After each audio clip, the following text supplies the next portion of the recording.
Patrice wasn't so much voice. His was more expressions. His expressions were crazy. Where you do like this? Thank you for checking out the Boys Quarter podcast, where we are in the compound, but we don't belong in the main house. We're available, so feel free to go and check us out on all the audio platforms. But since you are here, please do click the like button. Make sure you're subscribed. Let's get into this content. Yeah. You know, it wasn't so much his voice. It was the expressions it was and how he delayed his demeanor. How he delayed the reactions. Yeah. The demeanor. And my brother said to me, because he prefers Bill Burr, but he said to me, he feels like Patrice delays it too long. And that's what I love about Patrice. The delay. I just love how the way he just makes you, he almost makes you say it, you know? Yeah. You know? Like when he said, you know, the best line, one of the best jokes he did, the build-up, is probably one of the most genius build-ups I've ever seen in comedy. When he said, you know, how women, if you want to understand how men can give you everything you need and desire, which is love. He said, okay, equate how you feel about your vagina, how we feel about our space and time, right? He said, now, I can't fuck you against your will. You have to desire to want to fuck me. If I fuck you against your will, that's rape. Now, to leave any kind of setup with rape as the last line, your punchline has to be sure you can. Now, hold on. Not the regular sure you can. You're the one that comes with the fire. Do the regular sure you can. You got to do the fireball one. Okay? Because everyone was like, okay, where's this going? He said, now, so if I'm on the phone to you, and I say, listen, man, I've got to go. You say, why I got to go? I want to talk to someone. Bitch, you are raping mankind. Oh, my God. The tension, every time I watched it from a reaction video, it split so hard. They were just like, one brother started freaking with deep, but I never looked at it like that, you know. This is a joke, nigga. Do you know what it is? The thing about him was that the way he would say things, it was like, you knew he believed it, but it was almost like he didn't want to fully commit to the line, but you could tell that he was fully behind it. Yeah. So he would always say it like, man, like, there was one line that he said, like, this was on one of his, like, audio albums that came out posthumously. And he said to a woman, like, you know, because, you know, you really just, it's because we're better than you, you know? I was like, what? It comes from the angle of I'm trying to help. Bruh, I was listening to this in the car with a woman. I can't remember which female comic it was. But I put it on. This is the day it came out. I downloaded it straight away. I was like, yo, we listened to this on the drive. And he basically started telling this woman why men are better than women. And I was like, this nigga that dropped me in the whole mess. What is this? You should have said this the first time hearing it. I ain't know this. I don't know. That's exactly what I said. Because now it looks like I brought this in. Like, let me just let this woman know how I feel about her. The thing is, this year, you have to understand you need characters like that. For instance, Bill Burr said, why are we not talking about gold-digging whores? But the way he addressed the gold-digging whores, you couldn't deny it. This is him. Everybody called Arnold Schwarzenegger a scumbag. Nobody addressed a lady as whore. The whole to nobody called her a whore. Why not? I never was thinking that's a hard thing to say to a woman. But when he broke it down, that she was banging Arnold Schwarzenegger in the bedroom of the family home. This is him. That's first ballot Hall of Fame whore. Yeah. That's whore. You can't deny that. Oh, bro. Yeah, that guy is something else. It's a comedy where you can't deny it, you know? Bro, do you know the wildest thing I think I've seen Bill Burr get away with is when he started going in at mums, stay-at-home mums. Oh no, that was hilarious. Because Oprah said pajamas is not the hardest job in the world. In this society, said, to go at stay-at-home mums and say that their job's not hard. Died on ice truckers the other day. How many mums died on ice truckers the other day? But you know what it is? It's that you find, listen, it's a very, very lazy place to try and find comedy. Because what people go and do is they pick out all those words that people say. You know when people say to you, and you're like, yeah, you need jokes on this, dog. Yeah. Series of punchlines to back up his claim. Bro, when he said these mums are literally bending over at the waist, putting DVDs into DVD players. Yeah. And that's the comedy, whether you like it or not, whether you agree with it or not. That's fun. It's funny. That's the beauty of it. And I always respect the comedians who manage to say something that to get a laugh from people who don't agree with them. Because I feel like if people agree with I want the snare. I don't want your laugh. I want that you got me. All right, player, you good. Okay, whatever, dog. You know, I want that. Do you know what? You know, I love the most. I love when people are laughing, but they're cussing you at the same time. They're like, "Hey, fuck you for this, bro. You dickhead, bro. You're such a dickhead for this." I right material around that, yeah. But I didn't want to do the whole white thing, black thing. But I was just like, my experiences, you know, white people, it's an applause break thing, isn't it? Yeah. Good material, man. It was really good. Black people get person. Dickhead! I told you it was a dickhead, blood. Okay. I can see feeding me, you know. That energy in it, the energy is wild. Oh man, I love it, bro. Black people approach you after the show, bro. You were when Bernie Mac said you got to be in shape. Show me some love, motherfucker. It's literally that with black people. I'm black. I come to. Are you thirsty? Anything. Like, my shoulder hurt. But even Nigerians are the same. When you make Nigerians laugh and say, "It couldn't dafu ya bastard." Wiri, man. You're cursing me hard right now. Like, even when we used to post Fumbi Talks, look at all the comments. Why are you like this? I can't with you. This brother's just lost it. Bro, you're so stupid. I love those are my favorites. I love that. I'm like, I'm so stupid. What did I do? That's my favorite kind of laugh, bro. I can't lie to you, man.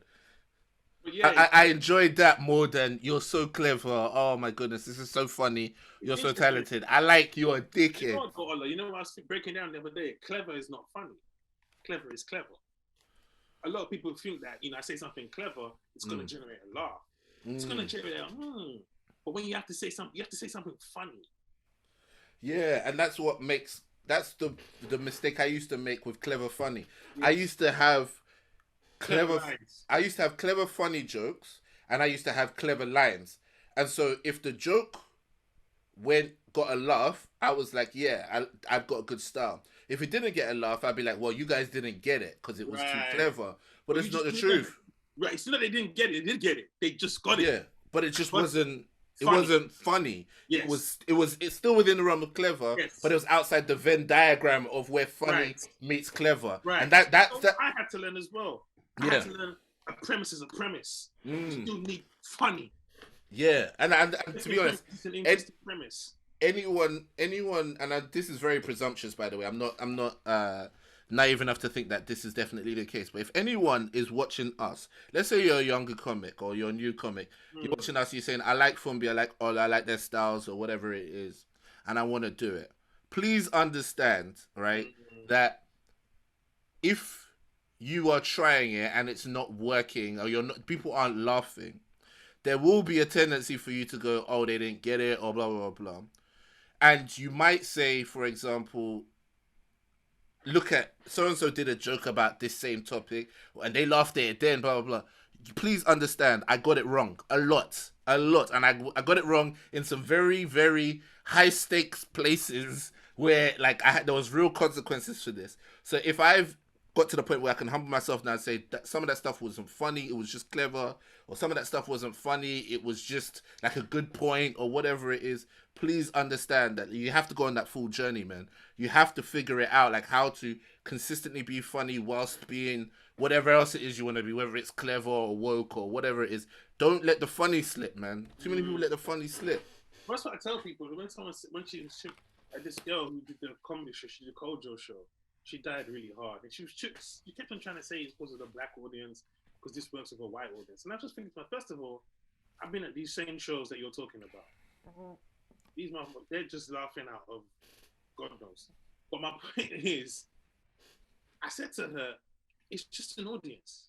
And your only job tonight is to be funny. And whether you like it or not, you weren't funny. And that's just what happened. So just go back. Did you say that exact phrase to her? I didn't say you weren't funny, but I said to her, your only job is to be funny. Okay. And so if it didn't work, it just didn't work. You can't now say the audience didn't get it. It just didn't work tonight.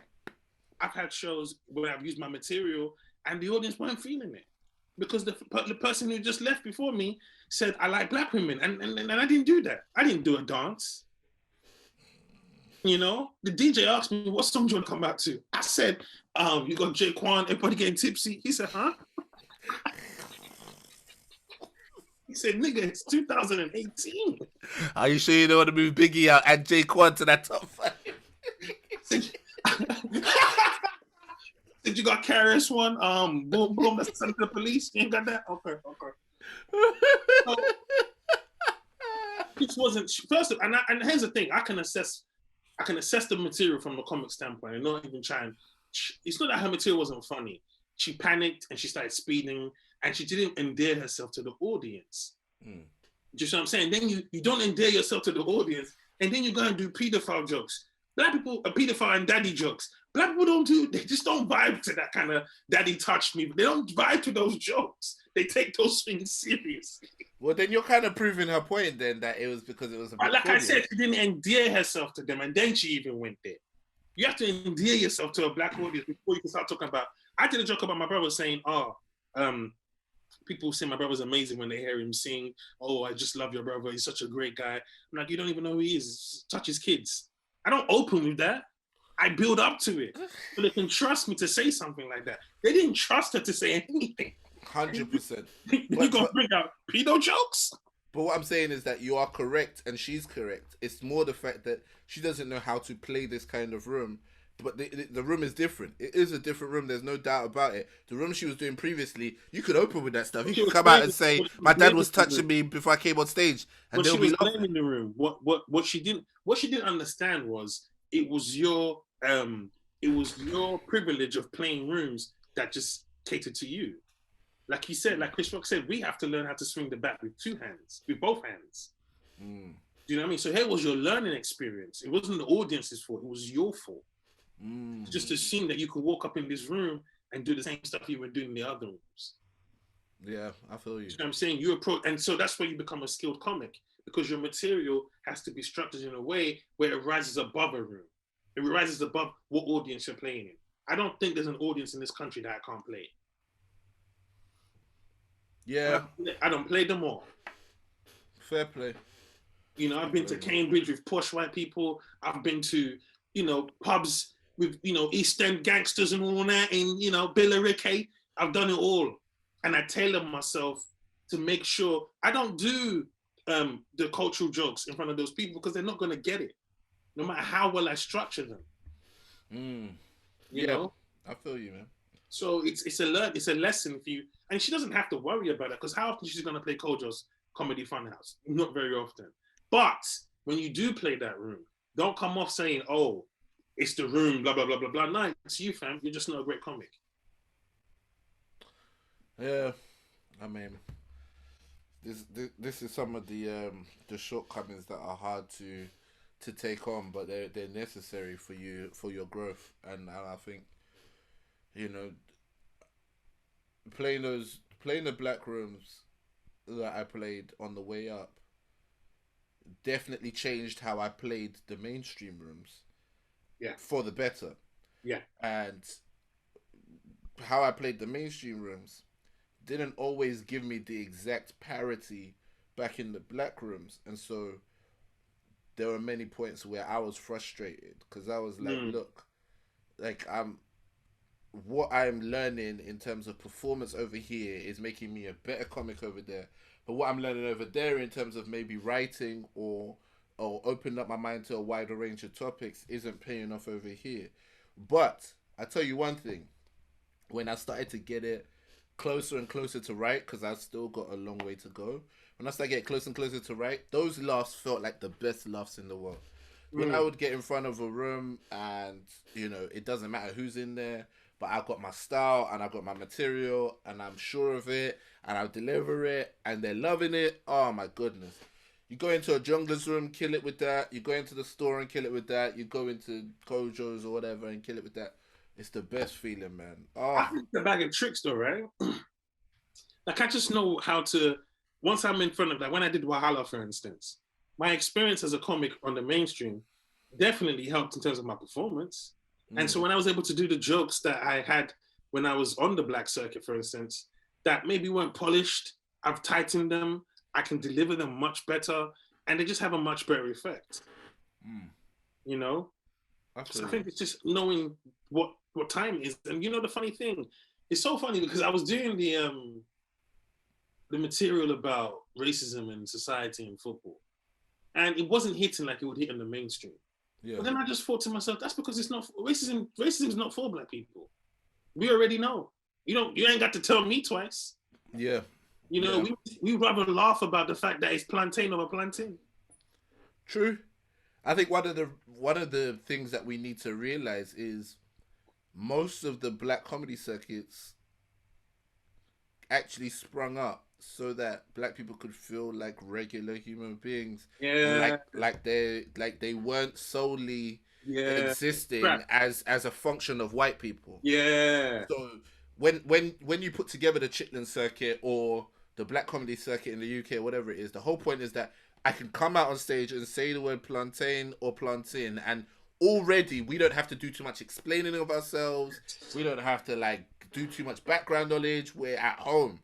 And so to come there and start talking about, you know, how our lives relate to white people. Sometimes it's just, I'm not interested. Exactly. And to be honest, I respect that as well. Yeah. I respect that as well, man. Because they're interested in, okay, you come with the Australian minister said this, and they're like, who the hell is the Australian minister, bro? You understand? They're just not here for that. But you say, Offstep punched Megan Stallion in the toe. Oh shit! You know, you have to get to me. However, having said what? Offset punched Megan Stallion? I don't know who these cats are. But I can tell, man. also, because listen, man, I can't lie to you, Ola. There's a black audience that's hungry. I was at a friend's show last night. My friend Dami Saeed, she was doing a night. She's a singer, and she was doing a night. And she called me like 3 weeks ago. She was like, can you host my night? And I said, no, because I'm too talented for that. But I said to her that that I'm gonna come though. She didn't take it personal, but I wanted her to know I'm not saying that I don't want to do your night. It's just you don't need me for what you're trying to do. Yeah. Adding me is doing the most because how do I explain it? I'm a good comedian, man. You know what I mean? I'm good at what I do. Yeah. You know, and so I have to be careful how I lend that just freely. You know, because people take advantage. Because you wouldn't call Kojo or Mo and say, "Can you come and do my thing?" You'd want to pay them. Yes. You understand? And I'm not saying that I deserve their fee or anything like that, but I deserve the respect to understand. You book from me. You don't say, "Come and do my thing." It's just the way it is. You just gotta set the standards. More of this energy in 2022, bro. You know, so it was just that, and I explained that to her in a very nice way. But I also encouraged her that I'm very proud of what you're doing because she deals with self-doubt, and we all do, and just gave her encouragement. So the night went on, and it was great. It was a great night, and she had her parents there, and this is what I've been always trying to say about black creativity and black creatives. You have to move away from creating blackness as it appeals to white people. That's why you had that Unapologetic show, and you see Dane and White Yardie go to war because black people don't like to be triggered on like that. We don't front on me like that, dog. We don't like public embarrassment. Yeah. So it will trickle out different from the way it would for other races, for instance. And so then you saw a Twitter war, which was from nothing, right? And so it's important for us to tell our stories because last night her parents were there. And like every Nigerian culture, especially us, Yoruba, you honor your parents, right? So she cuts the show, daddy comes on. I'm so proud of her. I didn't know she could sing like this. And nobody was laughing at the accent. It was, yes, daddy, talk, daddy.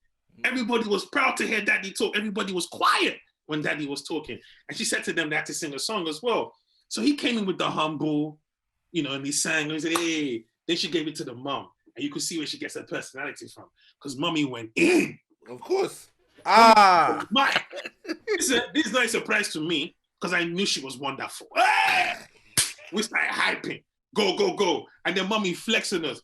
So I'm supposed to sing. She knew she was supposed to sing. Of course. What she said was, y'all motherfuckers ready for the tune? Bro. She said, you know this? That is why your name is forevermore. Oh no, when she hit the note, I said, oh shit. You alone, that's worthy. I said, oh shit. When she got to the bridge, through the ages, Lord. Hey, from the ages past, that is why your name. Hey, the whole room went nuts. Bro, if we don't start a whole praise and worship session. I said I took my coat so we can go there, you know. Oh, we about to go there? I'm not ready. I'm not ready to let it off, right? What? We were all going mad. And it just showed me, I said, this is the part of black culture that people don't get to see. People don't get to experience. How we could be singing she was singing her little concert. She sang Tidra Moses, a couple songs here and there, and then we broke into a little praise and worship session, and he didn't even feel out of place. Fantastic, bro. And then the moment we were proud and we all clapped, and the night went on, and it was a great night. You know, and I just said to myself, man, I was thinking to myself, nigga trying to get on stage or what? Bro. They have a new material night every Monday. Yo, that's fantastic.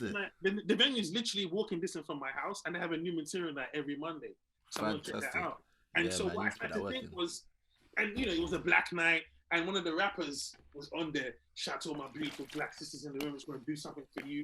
You men are underrepresented and stuff like that. So I was talking to my boy, and I was like, if I was hosting, the comic would have gone on and said, I want to do something for the white women in the audience tonight.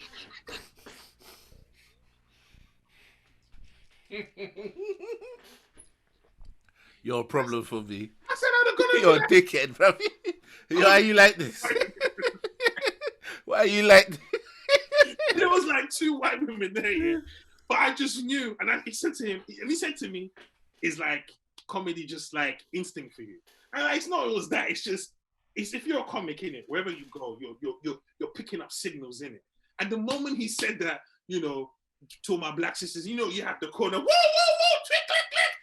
The comedy instincts just kicked in. Like, I'll just go on there and be like, I'll do something for the white women tonight. Just to be a douche. And everybody will know for me such a prick, because that's some shit I would do. Right, that's why we love it, man. That's why we love it. That's some shit I would do. I would say something like that because it's just funny. Of course it's funny. Fuck out of here, you want to do something for the black. What are you talking? You're underrepresented, bitch, nigga, please. Bruh, I came from the gutter and I'm still here. Like, nobody want to sing a little song and keep it moving. Bruh. And I want to capture that talent night where that guy comes on. Yeah, man, still a song off my EP.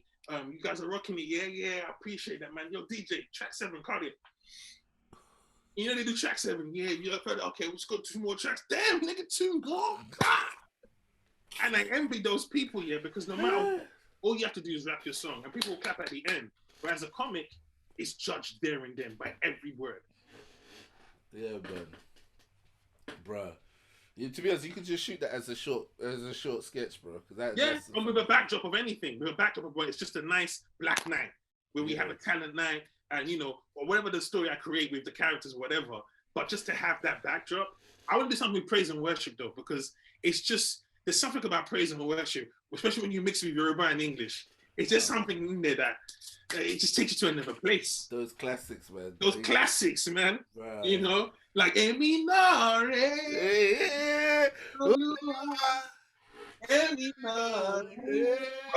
When you get to Mowadu bro. That's why people give offering, you know. I'm a tip for that. Hey, bring that back. Put a little song on that. Bro, when we took snap. We took my daughter for her naming ceremony. He said, let's give us a song. Tell us to sing something from your heart. I said, Hallelujah, meta kuturara. Hallelujah, méje ó máa pọ̀jù. Hey, hallelujah, man. Everyone looked at me like, whoa. But it was one of those songs that, like, they were surprised to hear me singing it. But by the time everyone got into it, bro, we was ready to take the roof off, bro. I told them, My give brother me Sheshe mi nu mi dun. That's a big song. I used to sing Ayokunu ọkàn we had mi. to sing that in primary school in the morning assembly. Are you serious? Yeah, Nigeria. Yeah, so in Nigeria you had morning assembly, and so we'd sing from the songs of praise. And then on 1 week of the day, because you're so kind, we'd have traditional day. So nice of us to have traditional day and sing white songs for the rest of the week. But that's not the point. The point is we would sing, praise and worship, and we had to sing my lifetime. I will give God my life. You never ever let me die. And then we'll sing in Yoruba. And then we used to sing, it's very funny because our schooling was very colonial, but also very Nigerian. Okay. So they still had cane. Yeah, okay. Corporal punishment for those listening at home. Punishment. So you get cane, and we still had, we had lessons and we learned about, England and stuff like that. And yeah, interesting school period.